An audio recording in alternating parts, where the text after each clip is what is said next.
A'udzubillahi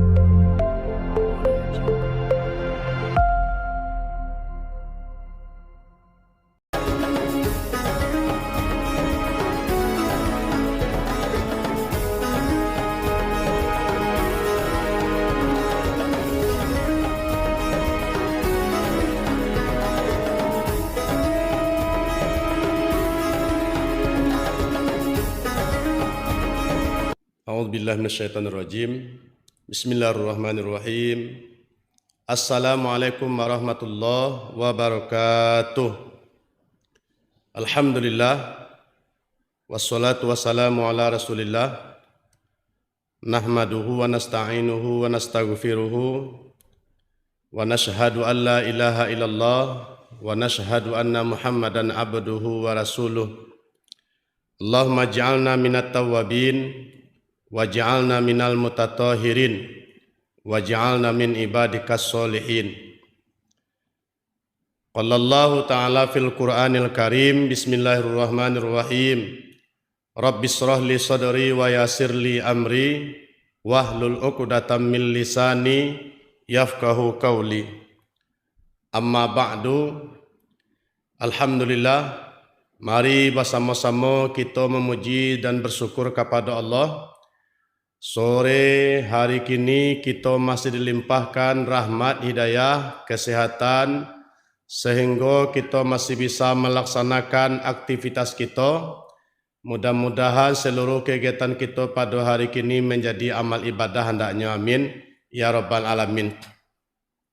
Salawat dan salam tak bosan-bosannya kita hadiahkan bagi junjungan alam yakni Nabi Muhammad sallallahu alaihi wasallam. Kaum muslimin dan muslimat, pendengar PPMTI TV dimanapun berada yang berhormati, insyaAllah sekitar 10 hari atau 9 hari lagi kita akan menempuh yang namanya bulan Syawal. Dan ketika kita di bulan Syawal, bermacam tradisi, bermacam cara sebahagian dari negara kita untuk mengadakan atau memuliakan bulan Syawal. Salah satunya yaitu dengan ziarah kubur. Tidak hanya di bulan Safar, di bulan Syawal sebahagian negara akan mengadakan acara ke makam perkuburan.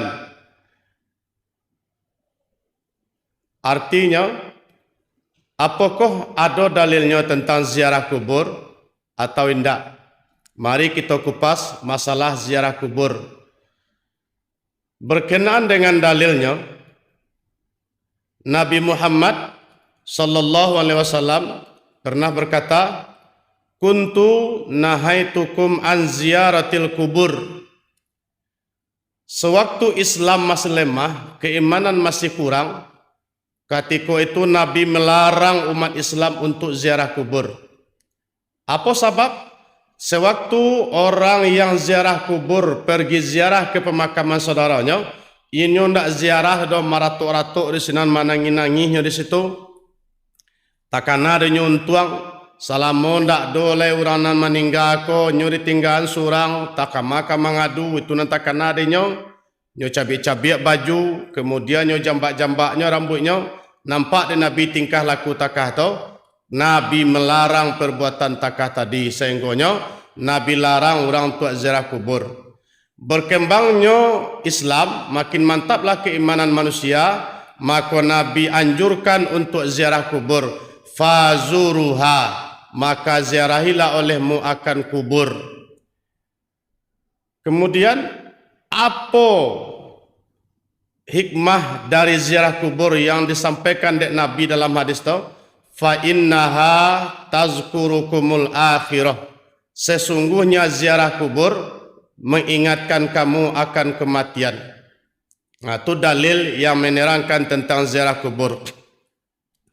Semakin majunya zaman, semakin tinggal kita, artinya lah di akhir, lah di penghujung zaman kita, maka banyak corak orang menilai, banyak asumsi orang untuk menilai orang yang ziarah kubur. Salah satunya nyo beranggapan berasumsi nyo ziarah kubur go membuat hal-hal yang syirik, meminta ke kuburan, itu hukumnya syirik. Mari kita luruskan bapak-bapak, ibu-ibu, kaum muslimin dan muslimat sedang pendengar PPMTI TV di mana saja berada yang hamba hormati. Tak pernah orang yang meminta ke kuburan ketika nyo ziarah kubur. Orang yang ziarah ke kubur hanya sekedar pergi bertawasul ke makam para ulama, makam para wali, makam orang-orang saleh. Apa contoh tawasul? Ya Allah ya Tuhan, melalui ulama yang bermakam di siko, yang ilmunya berkah, ambo meminta kepada Engkau ya Allah, luruskanlah atau lancarkanlah seluruh usaha dan ambo kerajuan. Itu salah satu contoh dari tawasul. Bukan meminta ke kuburan. Kalau nyata kita meminta ke kuburan, berarti memang ya kita membuat hal yang syirik. Mari kita ajar, mari kita ajak jemaah kita sebahagian yang belum tentu, yang belum paham tata cara ziarah ke makam. Mari kita luruskan ba'a caranya ziarah ke makam. Jangan sampai meminta ke kuburan. Kemudian adalah pandangan kawan sebahagiannya yang meloncat-loncian pitih ke makam, itu dianggapnya suatu hal yang mubazir.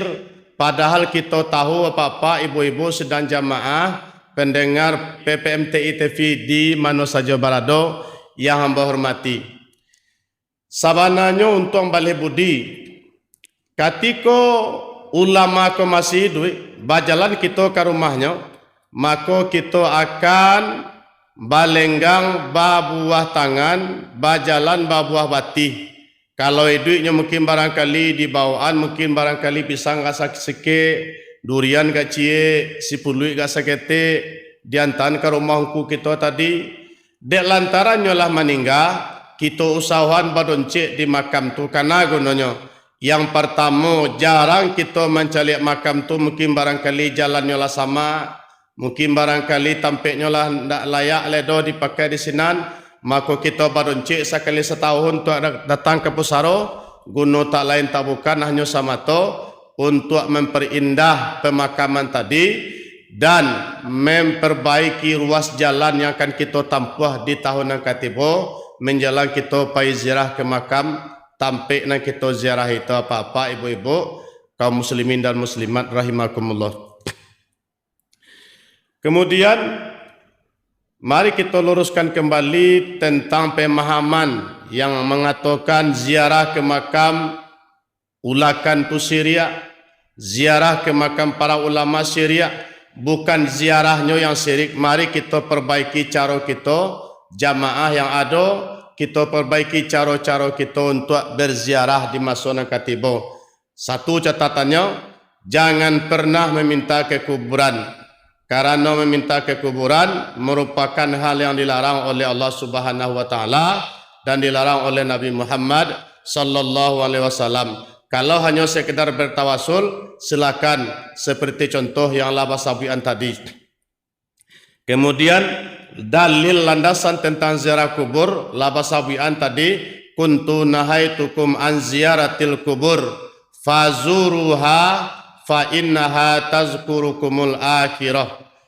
Aku melarangmu ziarah kubur, kemudian ziarahilah kubur tersebut, karena ziarah kubur akan mendatangkan, akan mengingatkan kita bahwasanya akhirat itu pasti ada. Dan mari kita luruskan pandangan orang, asumsi orang tentang ziarah kubur, bahwasanya ziarah kubur itu bukan suatu hal yang syirik, tetapi hal yang sangat disunnahkan oleh Nabi Muhammad sallallahu alaihi wasallam. Mudah-mudahan bermanfaat. Akhir kalam, assalamualaikum warahmatullahi wabarakatuh.